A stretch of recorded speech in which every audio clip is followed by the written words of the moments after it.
enokaki na butu famille oyo ba vivre mauvais temps ndenge bozali komona bana mibale balali na mama mopanzi boye population ya quartier bazali kolela bauti bongo kokufa mirekweleli bango tangu mvula ezalaki konoka kasi selebe information tozwi sur place papa akendaki kolala epai ya premier bureau mama oyo azali deuxième bureau alalaki na bana kaka ndenge ezalaka kasi na butu tangu mvula bandi konoka mirekweleli bango bu sur place bakufi esali pasa ndenge defwa te population tongo balambaki na tongo bakuti bango kokufa batie bango maputa kani bazali komona bazali kolela inconsolable bakoyoka mutu te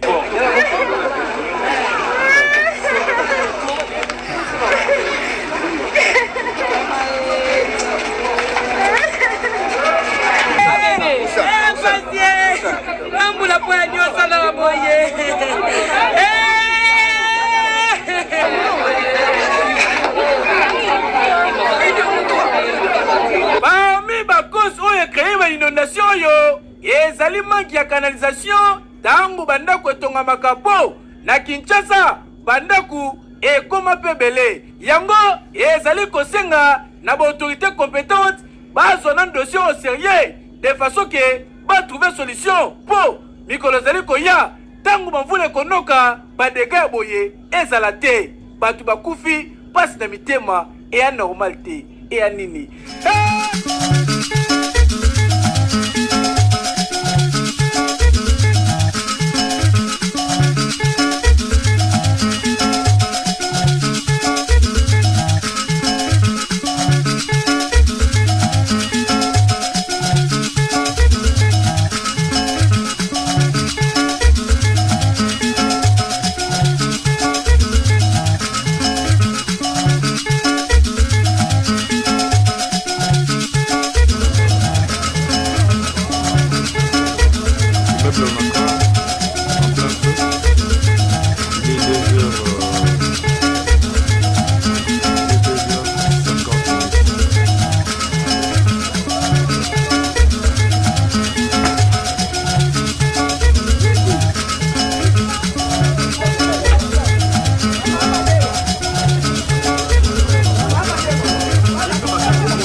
après la pluie vient le beau temps na Kinshasa bosana awa na Kinshasa après la pluie vient makambu na kolela lokola awa tozali bongo na commune ya Bandalungwa nani alobaka ke o Bandal c'est Paris Louvunu Bandal c'est Haïti bota lesika ocha lokolo ezate inondation makelele sanzima yu wa bota la bino moko awa maïti na loketo heureusement ba dégâts ya ba mort d'homme et salemite kaka batunde ba perdre biloko tolongwe tokomi na malweka précisément na quartier Nzolana bota la bino moko mai etondi na baveni esika konyata ezalite na makadam loko la rivière awe pesi pasi pe mawa po famille oyo mire kweli bango bakufi famille mobimba veut dire papa mama na bana mibale wele mvimba bakufi sur place bota la bino moko bazo bimisa bango quartier inconsolable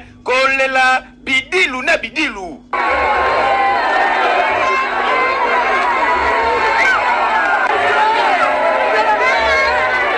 ndenge moko na quartier Chikapade direction Manavision esika kope botami 1000 francs batio na mukongo bazo bele langoza na idete mukongo 1000 francs mukongo 1000 francs na mupanzi embouteillage kasi ya batu po mai etondi na makadam esika ocha lokolo ezate to pusanyawa bota la famille oyo papa na mama bakendaki veille de prière bake koluka elongiankolo bayebisi bana bolala tokuta na tongo bango bazosambela boye na butu mai ekota ebukami efinika bana mibale bakufi sur place papa na mama baya tongo boye émotionné bota la bino moko inconsolable pasi pe mawa na pompage na CPA mushi kuna pendenge moko fami oyo babungisi biloko bakufisi bandeko bazolela balamuki na tongo moye basala autre mezate population quartier balobi tobenga ba autorité basengi numéro ya bourgmestre babandi ko composer balance appel et sonne na suka mama na lobaka na suka alobi l'appareil de votre papa Dieu ça sonne mais papa Dieu dort encore il y aura communication na bango moi pas si ya pour sa explication mon billet via pour le bêta qui le na vers ba 2 heures nenge bouti ko sa billet ma billet et quoi na mila ma parents bazaki quelque part mana na salon de ma billet quoi et fini bango et bouti ko mona wana c'est vraiment pas si ya ko banda pour likolo du clôture likolo ma ko sali clôture ya kilo na likolo c'est qu'il y a ba dégâts wana salami en tout cas mvula oyo pesi pasi pe mawa kasi tokende pai tozonge pai oyo elakisi ke na Kinshasa ba autorité bazwaka ba disposition à l'avance te. Comment se fait-il à chaque mvula batu bazokufa kasi slogan ya Kinimbo Peto oyo ezalaka na objectif se moko ya koyeba kotia propriété kokire baka niveau kasi esalema te etikala une lettre morte po soko tali bien ba inondation cause nango ezake baka niveau eza bouché ba bidon par-ci par-là donc Kinshasa eza salité bota la bino moko na butu famille oyo ba vivre mauvais temps ndenge bozali komona bana mibale balali na mama mupanzi boye population ya quartier bazali kolela bauti bongo kokufa mire kweleli bango tangu mvula ezalaki konoka kasi selebe information tozu sur place papa akendaki kolala epai ya premier bureau mama oyo azali deuxième bureau alalaki na bana kaka ndenge ezalaka kasi na butu tangu mvula bandi konoka mire kweleli bango bu sur place bakufi esali pasa ndenge defwa te population tongo balambuki na tongo bakuti bango kokufa batie bango maputa ngani bazali komona bazali kolela inconsolable bakoyoka mutu te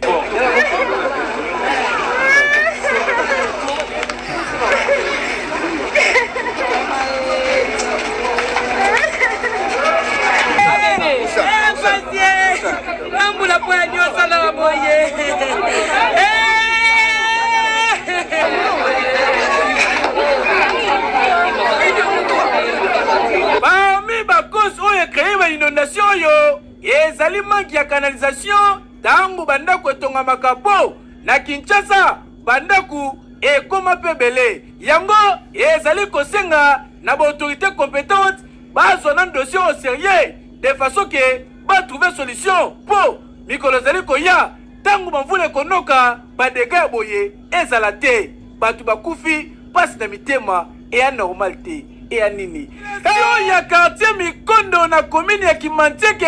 bakoma kovivre na conflit na bapolisier ya susi ya Diade Puku nyonso wana mpona lisolo ya patrouille ndenge jeune moko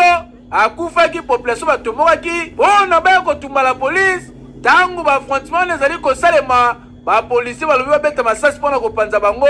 balle perdi ekei kokota mwana oyo bozali komona lali boye na nsima s'il vous plaît esali pasa ndenge defwa te yango nde esalaki ke le commandant ya district ya Tchangu Dieudonné Kangambila akita mpona kosola na population na kokoma na ye atalisi population ke rôle ya la police ezalaka ya koprotéger population na babia na bango kasi lokola likama esi ekwei badisposition kozwama de façon ke auteur azala bongo sanctionné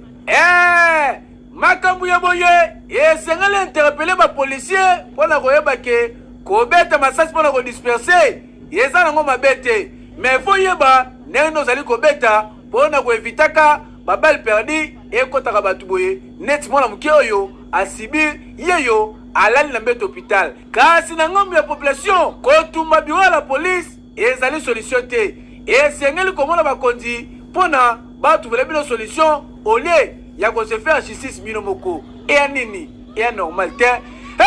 keyo komo bozali komona ememi bato bakufaki lo ya mvula oyo endokaki bamemi bango ana la police baretrouve bango lelo na commune ya Mongafula na cité Pumbu pli précisément na veni Bamanga pasi na mitema nde bozali komona. En tout cas vula oyo elelisi bato ezokisi mitema poti sikoyo bibembe ezali kokontinue komonana yango finalement bato bakufi combien. Ah nzambe oza wapi makila bakongole tenka boye mpona mvula bakonzi bomona loin keyo mawa pasi na émotion na kati ya libota oyo kolela oyo bozali koyoka ezali ke 4 personnes mobimba bakufi na mire ya bavoisin ekweli bango na mbulu ebetaki mokolo ya mardi le 13 décembre awa na ville province ya Kinshasa bondimela ngai mbula ebeta lokola nowa mire ekwei bana ngani bazalaki ya kolala s'il vous plaît oyo bozali komona petit garçon na nkombo ya Josué mosusu wana jeune fille wana Christanvi oyo koto bozali komona Plamedi balali bazali koyeba te mbula ezali kobeta basutuka boye mire ya bavoisin erataka te ekwei mama na émotion nyonso tala ndenge batandi bibembe awa bana quartier baye bazali kokoka te bakolela epai ya nani s'il vous plaît yoka ndenge ozali komona mama simba mwana mabe atala koto mabe na émotion mama azali kolela azali kondima te ke mwana na ye akufi bato bazali kolela s'il vous plaît pasi mpe mawa me na ngambu bato mosusu na bandroidi na bango doko filme wana video na TikTok po rate te me bondimelanga ke bana quartier pe balalaka te pasi pe mawa bafandi balobe ezalaka boye te bazwi courage bango moko tala ndenge bazwi bibembe na maboko s'il vous plaît awa bozali komona boye ata croix rouge moko atikali kokoma te bazwi ebembe nde bozali komona bamemi yango na maboko pasi pe mawa ta ambulance te 4 bembe mobimba nyonso bakoti yango na kati ya DSS nzambe tala makambo eleka na Kinshasa.